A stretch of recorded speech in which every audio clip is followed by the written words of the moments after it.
Ito, unahin ko muna itong pinapakalat niya, no? Ni Jason Sa. Yan yung post niya. Tapos may kasama pang picture, mga kababayan ng limpak-limpak na salapi.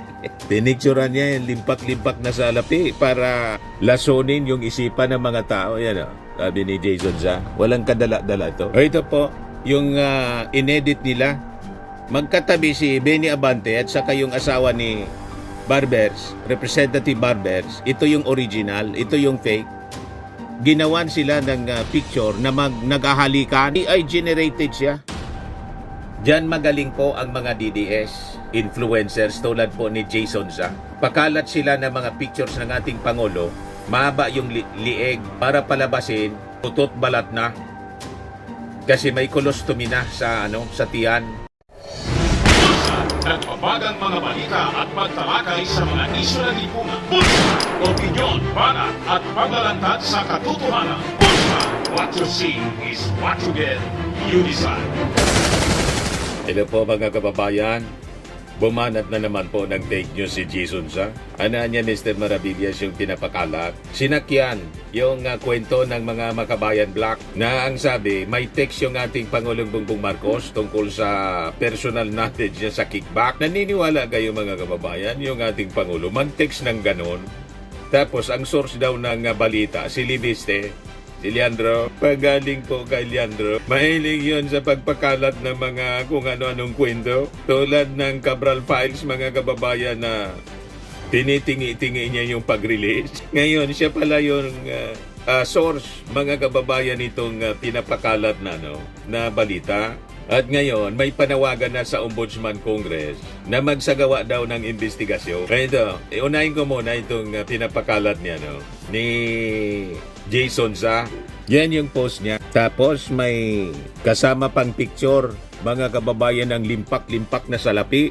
Pinicturean niya yung limpak-limpak na salapi para lasonin yung isipan ng mga tao. Yan, sabi ni Jason Sa. Walang kadala-dala ito. Pasaklolo nga po, I cannot understand kasi po, ano itong kumakalat na impormasyon, dokumento, na may palitan ng SMS o text messages sa pagitan ng dalawang opisyal sa palasyo, isang USEC involving some 8 billion pesos na kickback daw sa flood control project. Hinihintay ko paliwanag ni Auntie Claire dito. Kasi lately, ang sabi ng Presidential Barker, lahat yan ay pawang mga chismis lang. Opo, chismis lang daw. Chismis lang daw po ang lahat ng napabalitang number 1, adik ang Pangulo. Bakit kailangang magpa-drug test? Pangalawa, tamad ang Presidente. Hindi nga natutulog ang Presidente. Pangatlo, may sakit si Junior. Malit na bagay, nagpapagaling na. Number 4, may colostomy o bulsa sa bituka. Guni-guni lang daw ni Rocky yun. Number 5, may colon cancer. Fake news yan. Number 6, magpapagamot siya abroad. Pupunta sa New York City at UN. Ilan naman talaga yun, fake news. O diba? Yung sinasabi ninyong adik yung Pangulo, ang totoong adik, si Digong. Adik sa fentanyl. Mismong inamin niya. At inamin din niyang nagagamit siyang marijuana. Yung ating Pangulo po, negative sa drug test. Yan ang totoo. Si Digong ayaw magpa-drug test. Bakit niya sabi ni Rocky uutusan na magpa-drug test? Si Rocky mismo yung nagsabi. Kasi inamin mismo ni Digong na nagmamarijuana siya para daw hindi makatulog. Pagkatapos, yung ating Pangulo, gusto ninyong utusan na magpa-drug test. Nagpa-drug test na 2 beses, not once but twice. Ano pang gusto ninyong mangyari? Di ba? Lagi kayong hair follicle. Dito sa tamad ang Presidente, malabong tamad ang Presidente. Nagka-diverticulitis nga dahil sa stress sa trabaho. Yun ang patunay na hindi tamad. Ang tamad po si Sara, hindi nagtatrabaho. Pero may mataas na performance ratings. Yan ang katotohanan dyan. Masipag si Sara mag-travel at manira. Yun ang masipag. Tulad ninyo, ang sipag ninyo magpakalat ng fake news. May sakit si Junior. Malit na bagay, nagpapagaling niya. Iyon naman talaga ang totoo. Ikot ng ikot nga, bumalik na sa normal na routine yung ating Pangulo. Magaling na yung ating Pangulo. Ang gusto ninyong paniwalaan, yung kwento ninyo. Kasi nasabi ninyo, mamamatay na yung ating Pangulo kasi may colon cancer. Asan ang ebidensya ninyo? mag-release kayo ng medical records na may colon cancer yung ating Pangulo. Yung pinakalat ninyong medical records, fake. Di ba? Tapos ngayon, ang pinapakalat naman ninyo, kasi pupuntang Amerika next month yung ating Pangulo sa UN meeting. Pinapakalat ninyo, magpapacheck up. Yan yung ating Pangulo. Aktual na picture. Cabinet meeting. Yan o. Very healthy. Yan ang ating Pangulo. Ginawa nila, pinahaba yung leeg ng ating Pangulo. Poging-pogi yung ating Pangulong Bongbong Marcos. Inedit nila, pinahaba para palabasing para ng giraffe yung itsura. Edited po yon. Ang hilig nila mag-edit ng picture para palabasing butot balat na yung ating Pangulo. Gawa-gawa ito mga kababayan. Parang yung pinakalat na fake news, mga kababayan, na si Benny Abante nakikipagalikan sa asawa ni Barbers. Di ba? Magkatabi lang yun mga kababayan. Pinakalat ng mga DDS, nakikipagalikan na. Ito po, yung inedit nila. Magkatabi si Benny Abante at saka yung asawa ni Barbers, Representative Barbers. Ito yung original, ito yung fake. Ginawan sila ng picture na nag-ahalikan. Kabastosan, Surigao del Norte Representative Bernadette S. Barbers firmly denied a viral social media photo allegedly showing her in a compromising moment with fellow lawmaker Manila Representative Benny Abante. Barber said the image was AI generated and stressed that it never happened. She emphasized that manipulated content like this is not just gossip, it is a distortion of truth that damages real reputation. Ganyan kabastos. Ito yung original, magkatabi lang sila with ito. Tapos ginawa niya, AI generated siya. Diyan magaling po ang mga DDS influencers tulad po ni Jason Za. Pakalat sila ng mga pictures ng ating Pangulo, mahaba yung lieg para palabasin, putot balat na. Kasi may colostomy na sa tiyan. Mag-attend yan ng mga meetings na ganyan sa Palasyo Malacanang na fully air condition. Sisingaw yung yung baho sa colostomy.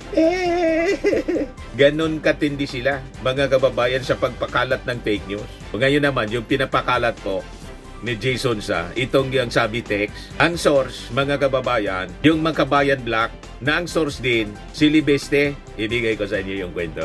Gusto na ngayon paimbestigahan sa Ombudsman at Kongreso. Yan balita. Ombudsman Congress urged to probe alleged Marcos Jr. messages on flood control kickbacks. Nag-text daw tungkol sa kickback. Yan ang balita ngayon, GMA News. PBBM at dating Yusek Adrian Bersamin may secret convo raw tungkol sa kickback sa flood control projects ayon kay Representative Antonio Tino. Yan si Bersamin, pamangkin ni dating Executive Secretary Lucas Bersamin. Sabi diyan sa report, a member of the House of Representatives said he saw records of recommendation proving that President Ferdinand Marcos Jr. had direct knowledge of the alleged kickback scheme in the flood control controversy. Communication between the President and Undersecretary Adrian Bersamin, lumalabas talaga na siya yung personal runner, utusan bagman, sabi po ni Tino. Tino, one of the endorsers of the impeachment complaint against Marcos filed by the Bagong Alyansang Makabayan, said, the said evidence disputes criticisms that the complaint has no substance. Kaya dapat niya itong imbestigahan ng Ombudsman at saka ng Congress. Ito ay bagong development na ito seryoso at hindi dapat isawalang bahala, sabi naman po ni Sara Ilago. He have seen a record of alleged communication between Marcos Jr. and former Presidential Legislative Liaison Office Undersecretary Adrian Bersamin from December 2024 to July 2025 that he said shows the former palace official gave reports on cash deliveries. Ang lumalabas talaga ay siya, Bersamin, yung personal runner, ibig sabihin utusan. Bagman, ibig sabihin tanggap ng kickback. Disbursing officer, siya yung nagre-release ng pondo sa authorization ng Pangulo. You did not show the media a copy of the text message but said his source for the supposed record is Batangas 1st District Representative Leandro Liviste. He added that Caloocan City 2nd District Representative Edgar Irice and an unnamed local government unit official are also aware of the information. Si Leandro Libiste daw yung source. Naniwala kayo na yung pinakita ni Leandro Libiste, totoo. Naniwala na kayo mga kababayan na ganyang uri ng sensitive information. Yung pagtanggap ng kickback mga kababayan, iti-text ng ating Pangulo para may ebidensya laban sa kanya. Gagawin yun ng ating Pangulo. Ganon ba kababa ang tingin nila sa ating Pangulo? Pwedeng mag-text at manghingi ng kickback? Hindi ganyan po. Ang ating Pangulo, pinalalabas din yung ating Pangulo, bobo, madaling mahuli kasi ang mga ganyang kasensitibong mga text messages, manghihingi at iti-text para ma-document. Sabi dito, Libiste meanwhile said evidence on alleged kickbacks will come out at the proper time. He refused to directly respond to requests for copies or to questions on how he obtained them. Hindi ako magbibigay ng bagong pahayag. Maaring tingnan na lamang itong nakaraang post ko, sabi ni Libiste sa ABS-CBN. Nakita ninyo? Ilalabas niya daw sa proper time, binibitin-bitin niya para lang may excitement yung tao. Parang yung nakapattern ito mga kababayan doon sa envelope ni Erap nang ma-impeach. Wala man palang laman. Yung envelope, nasa envelope niya, pinigilan yung paglabas ng envelope. Nagalit yung taong bayan. Nang buksan yung envelope later, wala mang laman. Pero napuwersa na si Erap mga kababayan na umalis. Kasi umalsa na yung taong bayan ng People Power. Inupo si GMA. The same script mga kababayan ang ginagamit nila. Nakita ninyo? Kaya tama itong reaction po ni Professor Antonio Contreras. Sabi po ni Antonio Contreras, maraming tanong, sinong presidente ang gagamit ng text para mag-auto sa isang funksyonary ng isang sensitibong bagay na maaring ikakapahamak niya? Kung talagang pinagkakatiwala ni Tino Siliviste, bakit hindi niya openly ihayag sa publiko ang text message? Bakit hindi diretsahang kinumpirma ni Liviste ang nilalaman ng text? Bakit itinuro niya uli kay Tino at Irice? Mapagkakatiwalaan ba si Liviste? Kaya sabi ng mga nag-react, sabi ni Vivili Ebercasio, ilang beses nang nagpalit-palit, nagsalin-salit, sabi ng isang tao, narinig pa niya sa iba, hearsay, upon hearsay, upon hearsay. Mas masahol pa sa entertainment tabloid ang pinapatulan ng mainstream media. Are they reduced to giving platform to fake news? Rumors and just plain slander? Nasaan ang journalistic integrity? Bakit pa kinocover ang mga tulad ni Meow Meow, Arf Arf at Tweet Tweet? Sabi naman ni Marieta Yandok, mga low-tech gangster lang ang patext-text kung makipag-deal. Kaka-insulto naman sa mga high-class organized crime club. Walang maniwala. Gagawa ka ng ganon, hingi ka ng kickback, iti-text mo para ipahamak mo yung sarili mo, madudocument. Di ba? Kababaw naman ng pagtingin ninyo sa ating Pangulong Bongbong Marcos. Kung totoo yan, ilabas nyo na, hindi yung sa proper time. Kailan pa ilalabas? Ang ginagawa ninyo, binibitin-bitin ninyo para gatungan lang yung mga tao magalit. Di ba? Same with the ginawa noon kay Erap Estrada. Tinigil yung envelope, wala man laman. Huwag tayong pauutod dito sa mga taong ito. But anyway, yung mga tao po, yung mga reaction, hindi man sila naniniwala. Binibitin-bitin nila mga kababayan kasi wala man talaga pong ebidensya. Propaganda man lang.